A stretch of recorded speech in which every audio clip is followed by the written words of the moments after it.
Okay, so trigonometric substitution is, how many ways do we know how to do integrals so far? Big techniques. We know integration by parts. Math donut. U sub I'm not even counting as big. Partial fractions.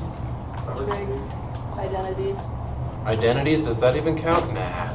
That's like stuff you already know. Maybe new though, especially the special identity with like sine squared, that's kind of its own little thing, right? Like sine squared is 1 minus cosine of double x over 2, right? That's kind of its own thing. We'll count that one. So that's kind of 2.5 techniques. This is the third big technique. It's called trig substitution. It's not on the AP exam for God knows what reason. But we're definitely going to do it thoroughly. So trig substitution is our third / 3.5 technique. All right.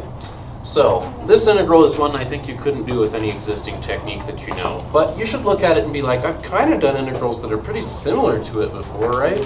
It's similar to what integral mostly? It's like an arc something, right? It's like an arc something. Maybe an arc secant, I like that. Or maybe even an arc sine, a little hard to say. If you try to do it with an arc sine or arc secant, no matter what u sub you pick, it's just not going to work. So it requires what's called a trigonometric substitution. And I really like this. This is one of my personal favorites, if not my favorite technique. I haven't done it for several years, though, so let's see. The basis of the technique is drawing a reference triangle. So draw a random kind of reference triangle. I'm not like making it any particular size. It's kind of like an Einstein thought experiment triangle, if you will. And whenever you can see something that's kind of like an arc trig function, this technique tends to work unless it is just an arc trig function. Okay, that's how you identify when to use it, I think. Or if something just doesn't work when you try it another way.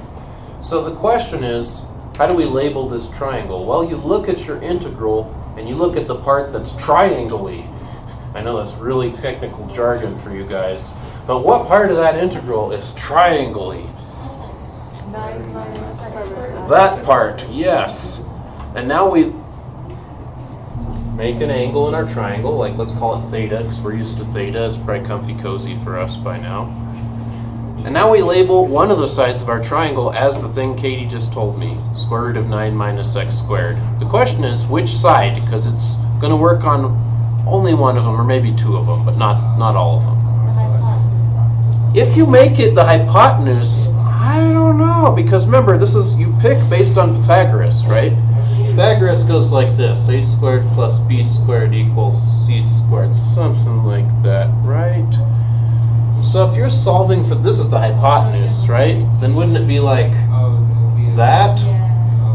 I don't see that. I see a minus. But if you're doing Pythagoras and you go like this, you see that you get a minus. So I think you've got to pick one of the legs. Which leg? I picked one. Yay. There we go. So if that's one side of your triangle, now you're kind of locked in. What are the other two sides of your triangle if that's one of the legs? 3 is which? Yes. And what is the other thing? X. Pretty simple, wasn't it? And now you say, looking at that triangle, I might know some stuff. You could write down all 6 trig ratios for this triangle because it's a right triangle, correct? So why don't we just start by writing down a couple? I don't know. You might even use this to guide you which ones you need. Don't we need an x? So I'm just going to get one with x. How about this? Which ratio is this? Cosine, or secant, but do the easier one, right? Cosine is, not of x, of theta. You got to be real careful with what you label things as. Is what, x over 3? Oh, so in other words, that tells me what my x is in my trigonometric substitution. See how it's kind of like a u sub, but where it's like a theta sub instead here. Now, what else do we need to account for in here? Well, we need the square root thing. So how do we get a ratio with the square root thing in it? We could go tangent, cotangent, sine, cosecant. I don't think you want to go tangent because then you're going to get like another x. You guys know what I mean? So how about we go for sine? Sine of theta, just reading straight off my triangle. That's all this is. It's all about the reference triangle in trigonometric substitution. It's going to be square root thing over 3, right? But I don't have a square root thing over 3 here. So instead of sine, I probably really should have chosen cosecant, right? Cosecant of theta. It's good to write this down, though, until you see what you need. So that's going to be 3 over square root thing. So now I'm going to be able to account for this part. I'm going to be able to account for the x. What other thing do I need to account for in any substitution? Dx. How do you think I get that? Anywhere you want to get it from. Which one do you guys want to do? Differentiate this equation on both sides. Remember, the derivative is also an operator, which you can operate on both sides of an equation with. So if I differentiate this equation, I'm going to get dx there, and I'm going to get what over here? Negative 3.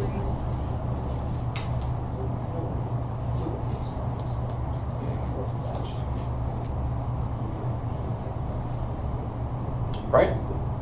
And now we can actually substitute. So let's see what this turns into. And hopefully it'll turn into something we can do, because that's the whole point.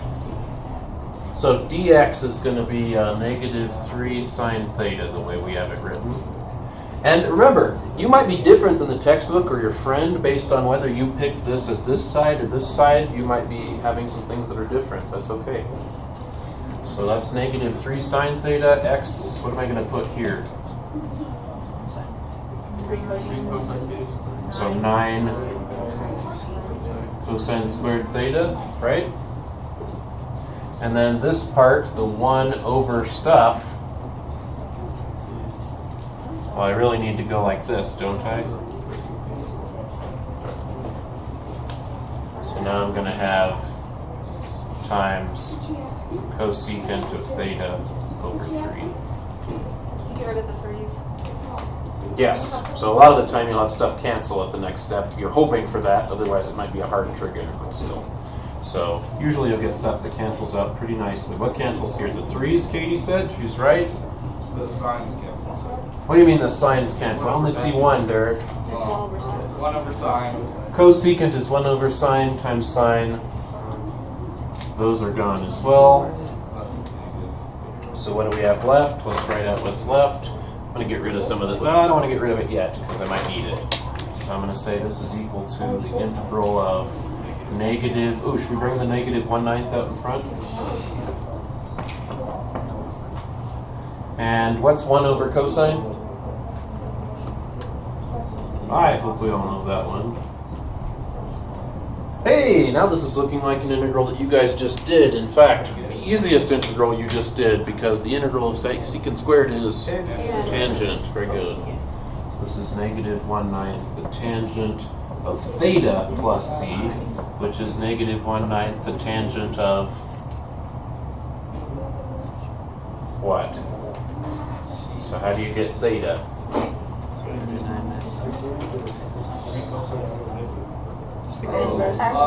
Is it arc sine square root of 9 minus x squared? Yes, you could like solve one of these equations for theta with an arc function, but that's usually very too messy.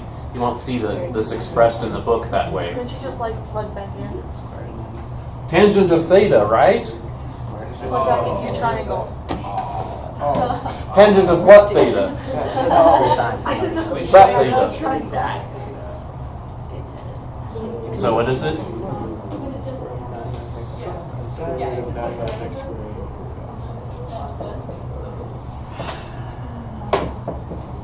Success.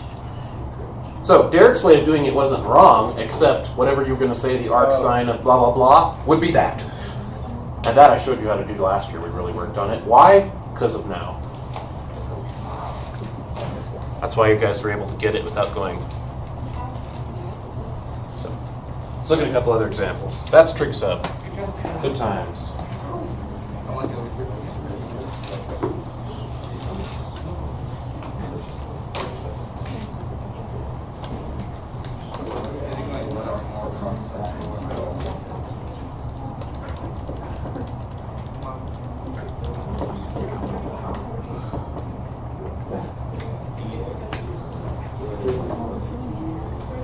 Okay, somebody look at this and tell me how come we couldn't do this like last year, for instance, at the end of the year.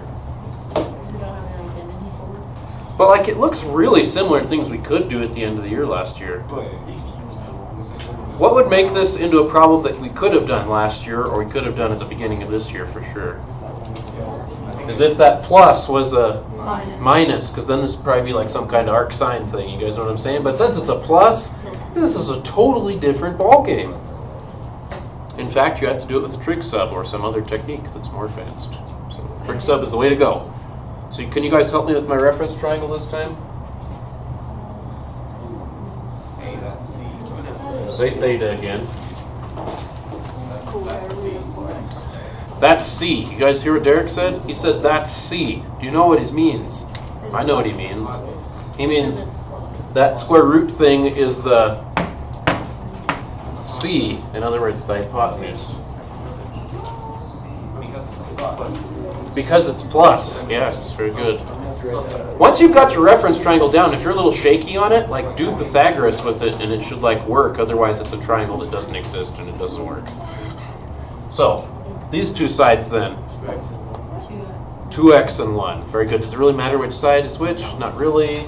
You might do it different from your friend though, so watch out for that because then your work will look slightly different until the end. Okay. We don't have a lot to substitute on this one, so we definitely are going to need what? We're definitely going to need this. So we should do cosine again to start? I like that, Kylie. Good idea. Let's do cosine. Cosine is 1 divided by that stuff. Ooh, nice. We have 1 divided by that stuff, so that'll be the cosine. Do you want to take the derivative on both sides of this thing to get dx? I don't. So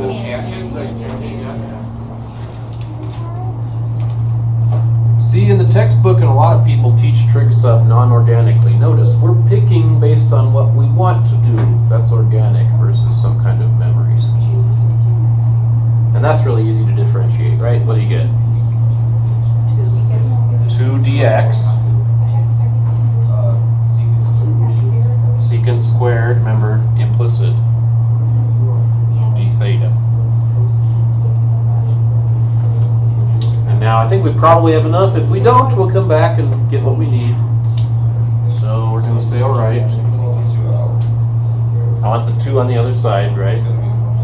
The 1 over this part is right there, that's cosine. And dx is going to be secant squared theta over 2. Theta. So this is going to be 1/2. What happens with cosine and secant squared? Not all the way. So what do I have left?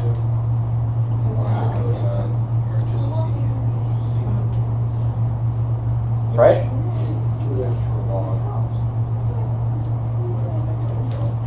So what's that going to be? I heard natural log. It was close.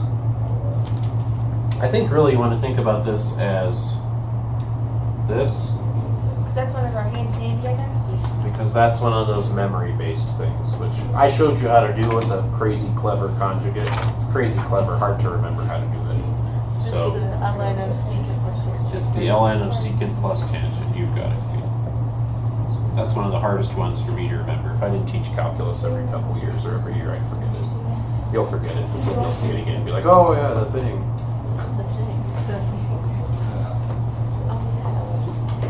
Oh, I forgot something. This is like writing the integral of u to the 7th is 1/8 u to the 8th, and your teacher's like, okay, yeah, but like, what's that thing and what's that thing? Oh, I shouldn't have circled this. This is supposed to be 1/2 the natural log of secant. Where do I get secant from?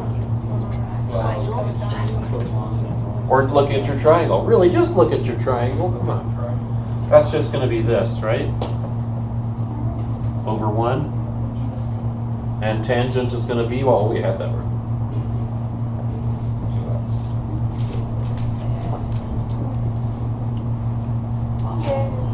Crazy. How would we ever have come up with that otherwise? I don't know. Yeah. Plus, because it's secant plus tangent inside that integral. Okay, let's do another one.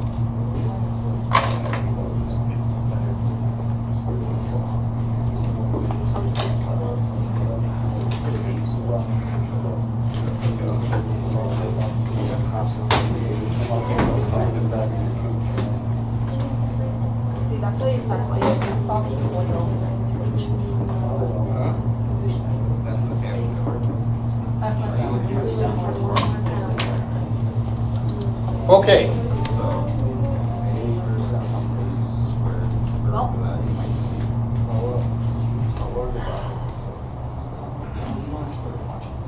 how about this guy?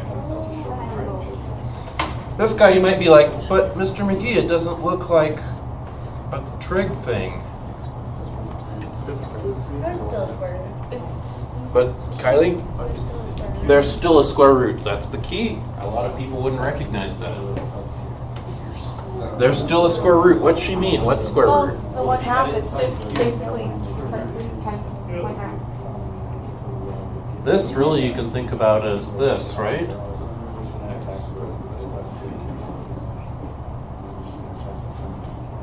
Or, how else can you think about it? 3 on the outside.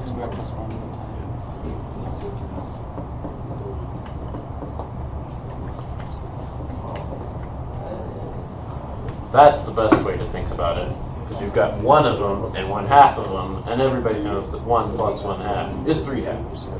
Does that make sense? Okay, that might be the hardest part of this problem, honestly, is recognizing that.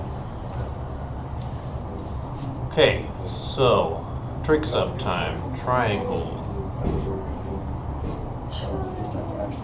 You guys help me label my triangle. Where's the square root go in it? It's the hypotenuse. Yes. Because it's like we have c squared equals a squared plus b squared. So this has got to be like, okay, and this has got to be then 1. Okay, there we go. Let's start doing some tricky stuff, and then we'll make sure we get it all done. So we need an x squared plus 1. I don't know about that. So we need this thing too. So what do you guys think? Any ideas? I heard cosine, so I'm going to do it.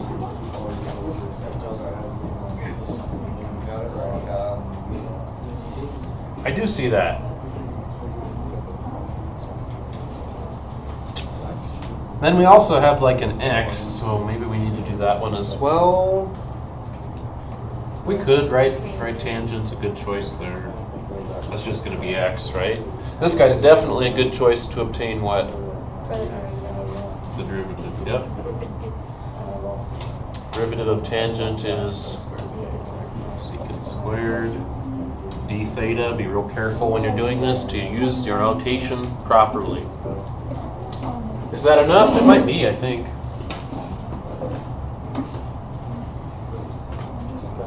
That is cosine. Wouldn't that just be cosine squared then? So that is Cosine squared. cosine squared. Let's make sure we're clear. So cosine is 1 over that stuff. If you take that, you could even put that in your key over here, right? You could say cosine squared over here then is this stuff squared. Which, yes, is there, so she is correct. And what else?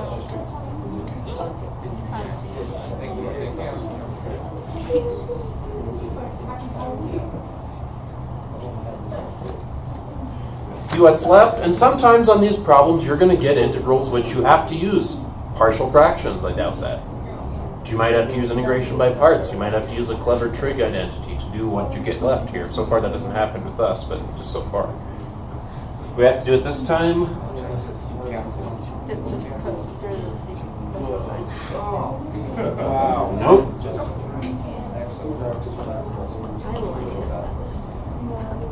I think I think so far we've picked some pretty easy questions, but the focus is getting the trig sub right, not getting a harder integral at the end yet. So sine, what's sine going to be then? X over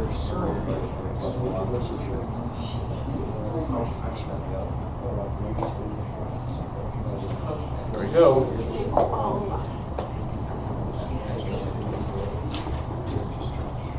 It's got to get tougher.